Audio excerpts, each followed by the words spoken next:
चलिए तो अब प्रतिक्रिया ले लेते हैं। हमारे साथी लगातार हमारे साथ बने हुए। मनोज, किस तरह का पॉलिटिकल माहौल आप महसूस कर रहे हैं? जिस तरह से हम देख रहे हैं 400 पार की बात हो रही है, अब कोई ये बात नहीं कर रहा है कि सरकार किसकी बनेगी, कैसे बनेगी, ये भी नहीं बात कर रहा है। वो ये कह रहा है सीट्स कितनी आएंगी। एग्जिट पोल के अनुमानों ने कम से कम ये तो कर दिया कि बीजेपी के लिए अब ये पूछा जा रहा है कि कितनी सीट्स लेकर वो सरकार बनाएगी। हालांकि मैं फिर कहूँगा कि एग्ज़िट पोल कितने भरोसेमंद हैं ये आप और हम सब जानते हैं कि कुछ ऐसे भी मौके आए हैं जब एग्ज़िट पोल गलत साबित हुए हैं। इसलिए 4 जून तक बीजेपी खुद, आपने महसूस किया होगा, बीजेपी कोई बढ़ चढ़कर प्रतिक्रिया नहीं दे रही है एग्ज़िट पोल पर। देखिए, भारतीय जनता पार्टी के सूत्रों के हवाले से एक खबर भी है कि अपने वरिष्ठ नेताओं को बढ़ चढ़कर बात कहने के लिए मना भी किया गया।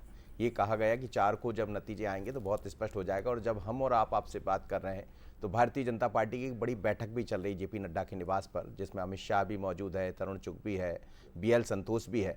लेकिन 400 पार की जो बात है शरद जी, आप देखिए कितनी समझदारी के साथ या चातुर्यता के साथ भारतीय जनता पार्टी ने 400 पार का नारा दिया।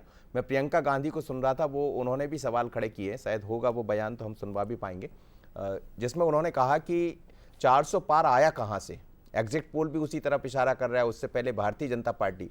तो विपक्ष की तरफ से तो सवाल उठाना शुरू हो गए, जैसा राहुल गांधी अपना विश्वास जता रहे थे।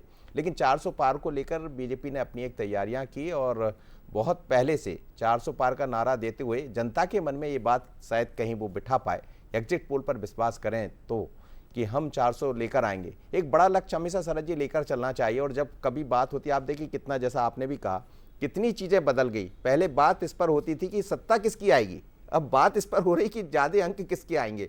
तो भारतीय जनता पार्टी ऑलरेडी बढ़त ले ली थी कि हम सत्ता में तो वापसी कर रहे हैं। कांग्रेस के कई नेता ये कहते सुने भी गए। लेकिन 400 पार का जो लक्ष्य लेकर चले हैं, तो उसमें 370 का जो बीजेपी का मुख्य लक्ष्य है, शायद बीजेपी उस तक जाएगी।